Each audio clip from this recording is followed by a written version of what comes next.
been over 3 days and Minnie still hasn't shown up for work. This is totally not like her, I thought to myself after calling her house for the 3rd time. When the police went by her house, they said it was one of the most gruesome discoveries ever. One day, while driving, Minnie saw 2 women standing on the side of the highway with their thumbs turned up. She decided she wanted to do something different and pick the 2 women up. Of course, most people would think she was strange for giving a lift to some hitchhikers, but she figured she would want someone to do the same for her if she were in that situation. While riding, she noticed one of the women carrying a large black duffel bag, which she repeated to look in several times. "What's in the bag?" Minnie asked. "Nothing you should worry yourself with," said the woman. "Please, it's the least you could do since I'm giving you a lift." The bag opened and out emerged a yellow flickering tongue. She was intrigued by its flat head and rounded snout. "Wow, that's a powerful looking reptile." It's a Komodo dragon. Comes from one of the volcanic islands in Indonesia. Sell it to you for $1,500 if you're interested. You can cash app us the money.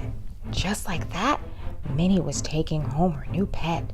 Little did she know that wild Komodo dragons should not be kept in anyone's home, but she was immediately hypnotized by this exotic creature the very first moment she laid eyes on it.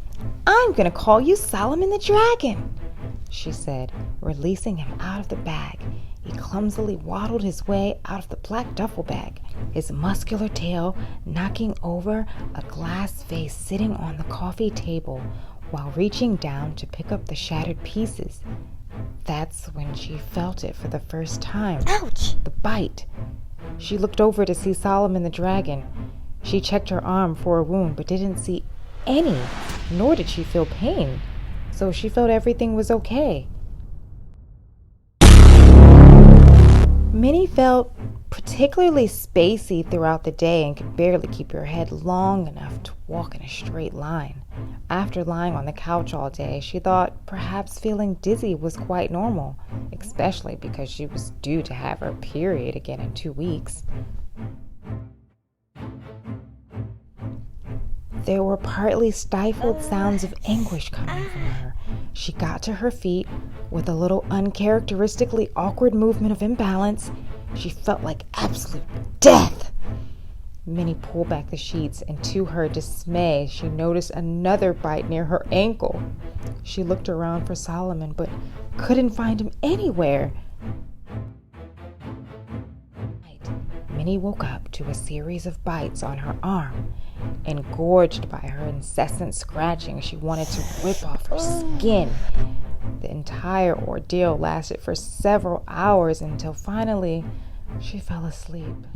The next morning, when Minnie woke up, she was shocked to find a cloudy haze emitting from her eyes.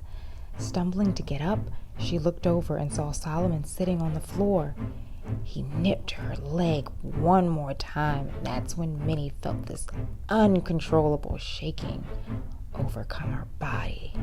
What Minnie didn't know is that every time Solomon bit her, bacteria was being released into her blood, sending her body into shock. As Minnie lay on her bedroom floor, gasping for air, struggling to reach for her phone to dial 911, Solomon knocked her over with his large tail and finished her off using a 1-2 punch of sharp teeth and a venomous bite.